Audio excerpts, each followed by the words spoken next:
నీకు అసలు బుద్ధుందా? ఎందుకు ఇంత పని చేసావు? సారీ నాన్న, వేరే దారి తెలియలేదు, మోసపోయాను నాన్న.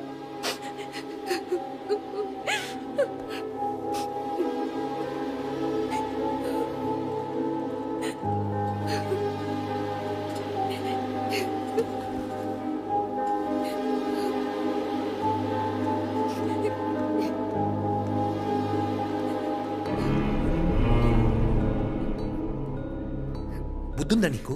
ఎందుకే ఇంత పని చేసావు? నాకేం చేయాలో తెలియలేదన్నయ్య, చాలా భయం వేసింది.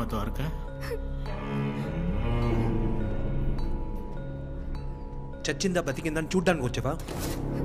ఇప్పటికి బతికే ఉంది నాన్న. వదిలితే నువ్వే చంపేసేలా ఉన్నావు. ఎవరికి ఏ హాని చేయనంత వరకు మన కుటుంబానికి ఏం కాదన్నావుగా.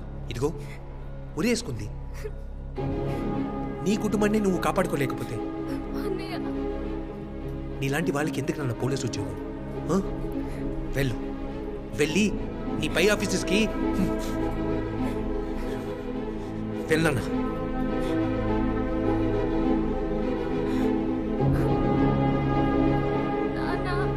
ఉండండి నాన్న, వెళ్ళొద్దు నాన్న.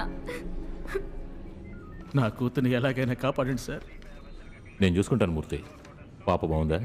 ఎలా సార్ బాగుంటుంది? పోలీసు వాడిని అయి ఉండి సొంత కుటుంబాన్ని కాపాడుకోలేని చేతగాని వాడిని అయ్యాను సార్. అలా మాట్లాడకూడదు.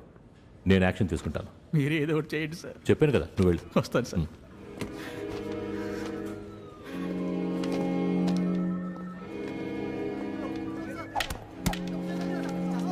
సార్, మీరే వాళ్ళ నుంచి నా కూతురు కాపాడాలి. అయ్యా, కంప్లైంట్ ఇచ్చారు కదా, నేను చూసుకుంటాను. మీలాంటి వాళ్లకు సేవ చేయడానికే గవర్నమెంట్ మాకు జీతం ఇచ్చి ఇక్కడ కూర్చోబెట్టింది. మీరు ధైర్యంగా వెళ్ళండి, వెళ్ళండి.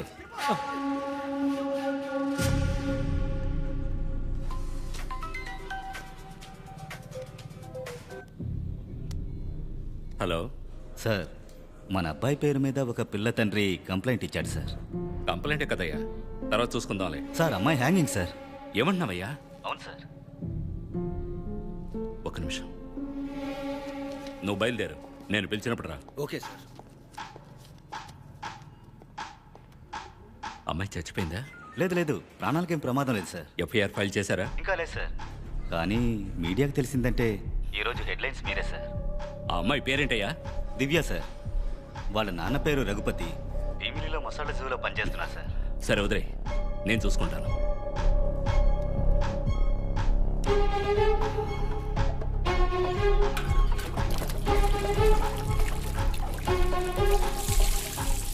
అన్నా, ఏంట్రా?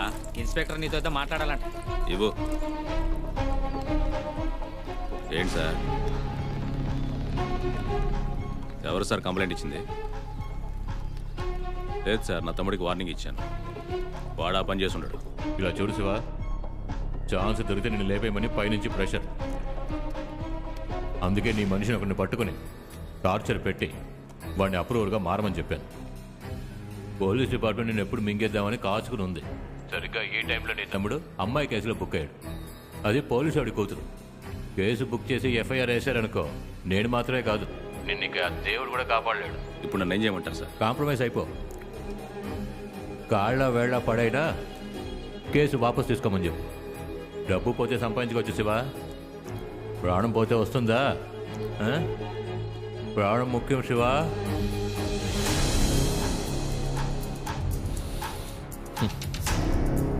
పరిశుద్ధం పరిశుద్ధం పరిశుద్ధం. వాడేం చేస్తున్నాడని చూడటం మాత్రమే నా పన. అది మా పూర్వీకుల ఆస్తి. అందులోంచి ఒక్క ఇటుక రాయిని కదిలించినా సరే నేను ఒప్పుకోను. సార్, వాడికి ఏదైనా జరగడానికి జరిగితే ఆ కేసును కూడా మనమే ఫేస్ చేయాల్సి వస్తుంది. అందుకని వాడి కాళ్ల మీద పడమంటావా నన్ను? సార్, మనకి ఫ్యాక్టరీయే ముఖ్యం కదా.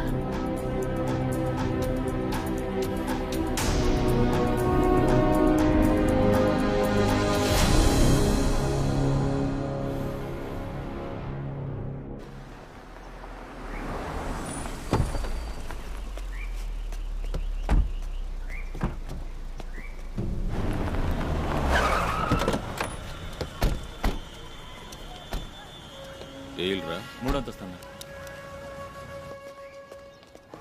ఎక్కడ రాకున్నా? ఇది వచ్చేసాడన్నా. ఏంటి అర్థమైందా?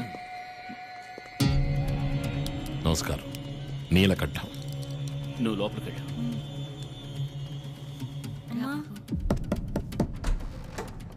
నమస్తే సార్. నువ్వెందుకు ఎక్కడికి వచ్చావు? ఏంటి సార్ లోపల కూడా రానివరా? అమ్మా ఇవి ఉంచండి అమ్మా. ఏంటమ్మా అలా చూస్తున్నారు? నేను రౌడీనే అమ్మా, కానీ ఇప్పుడు కాంప్రమైజ్ అవుదామని వచ్చాను. ఏవయ్యా చేసిందంతా చేసి ఏంటయ్యా కాంప్రమైజు? ముందు ఇవన్నీ తీసుకుని బయటకు పో. నేను ఒకసేపు ఊరుకోరా. అయ్యా నీకు చేతులెత్తి దండం పెడతానికి వెళ్ళిపోవయ్యా, వెళ్ళిపోవయ్యా.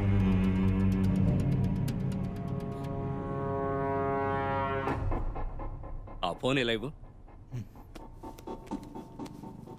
ఇదిగో నాన్న. ఇంకేమైనా కాపీలు ఉన్నాయా? లేవు నాన్న. ఇలా చూడండి అయ్యా, ఉన్నది ఇదొక్కటే, వేరే ఫుటేజే లేదు. చిన్నపిల్లలు ఏదో తెలియక చేశారు. కన్నవాళ్ళం మనమే దీన్ని పెద్ద చేస్తే మన పిల్లల భవిష్యత్తుని మనమే పాడు చేసిన వాళ్ళమా? ఏది సార్ తెలియకుండా చేయడం? నా కూతురు ఊరేసుకుంది సార్. తనకి నేను, నాకు తను తప్ప మాకు వేరే దిక్కే లేదు సార్. అందువల్ల ఈ కేసు వాపస్ తీసుకోవడం కుదరదు సార్. కోర్టు ఏం చెప్పినా అందుకు నేను కట్టుపడతాను సార్. దయచేసి ఇప్పుడు మీరు వెళ్ళిపోండి సార్. నా కంపెనీ వల్ల ఎవరికి ఎలాంటి ప్రమాదం లేదు. ఊళ్ళో వాళ్ళు ఫేస్బుక్లోనూ పేపర్లలోనూ సవాలక్ష రాస్తారు. అదేది నిజం కాదు.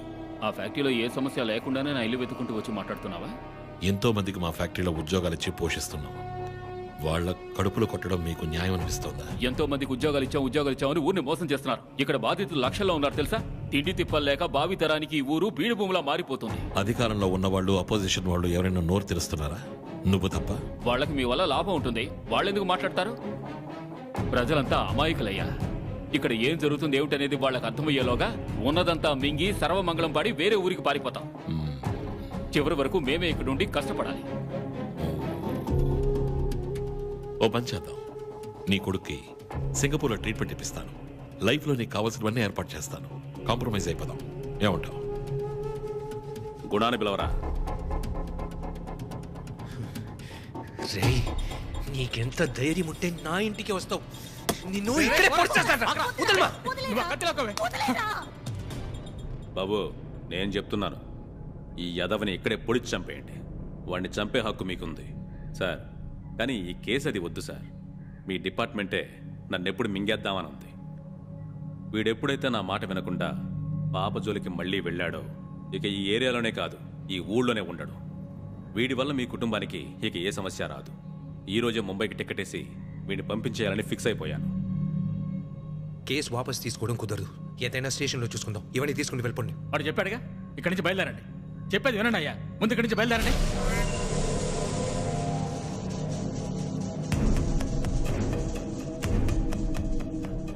ఇలా చూడండి అయ్యా, పిల్లలు చేసింది కరెక్ట్ అని చెప్పడం లేదు, తప్పే. కానీ ఈ కేసుకి ఎఫ్ఐఆర్ వేస్తే రేపు పేపరు, న్యూస్, సోషల్ మీడియా అన్నిట్లోనూ మన అమ్మాయి గురించి నానా రకాలుగా మాట్లాడతారు. నేను ఓ ఆడపిల్ల తండ్రిని. ఈరోజు మీ అమ్మాయి ఆత్మహత్యా ప్రయత్నమే చేసింది, కాపాడేశారు. ఈ విషయం అందరికీ తెలిస్తే నిజంగానే ఆత్మహత్య చేసుకుంటుంది. అప్పుడు ఎవ్వరం కాపాడలేము. అందుకే చెప్తున్నాను, మనం కాంప్రమైజ్ అయిపోదాం. ఇకపై ఈ ఎదవలు మన అమ్మాయి వైపు ఎప్పటికీ కన్నెత్తు కూడా చూడరు. అందుకు నేను గ్యారంటీ. ఏమంటారయ్యా?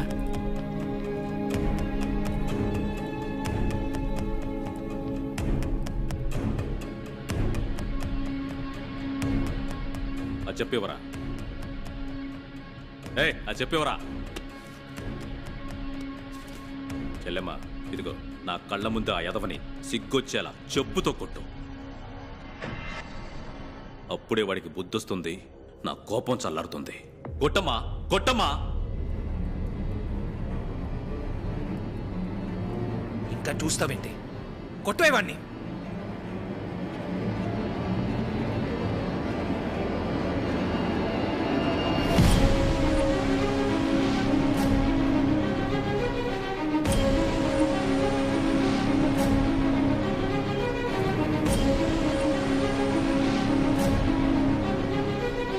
అమ్మా దివ్య, కొట్టమ్మా, కొట్టమ్మా.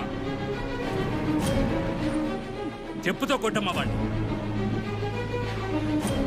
పరిశుద్ధం, ఈ కోర్టు కేసులతో జీవితాంతం పోరాడలేము.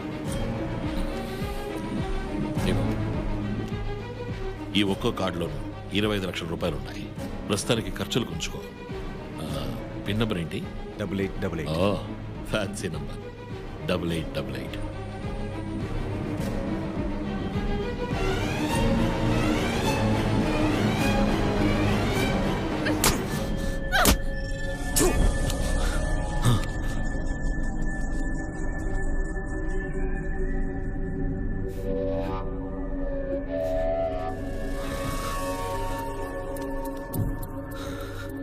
బయటికి పో.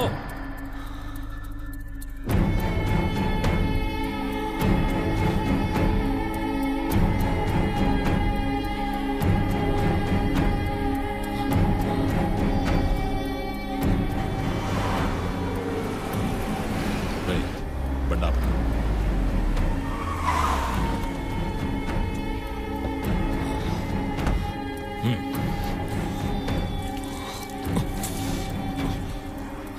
మన స్థాయికి మనం వాడింటికి వెళ్ళి ఉండకూడదు అయ్యగారు. మీడియా మొత్తం వాడిని పాపులర్ చేసేసింది. ఇప్పుడు వాడిని టచ్ చేస్తే మీరు ఎంపీ అవ్వలేరు. ప్రజల మధ్య పలుకుబడి తగ్గుతుంది. మామా చెప్పేది విను, ఈ విషయాన్ని ఇంతటితో వదిలేద్దాంరా.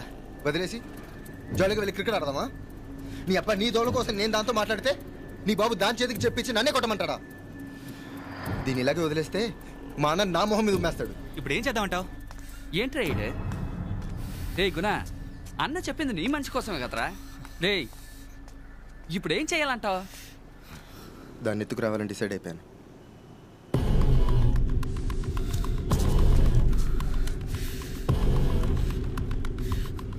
దాన్ని ఎత్తుకొచ్చేయాలరా. మన రవీంద్ర మనం ఆ పరిశుద్ధాన్ని లేపేయాలి.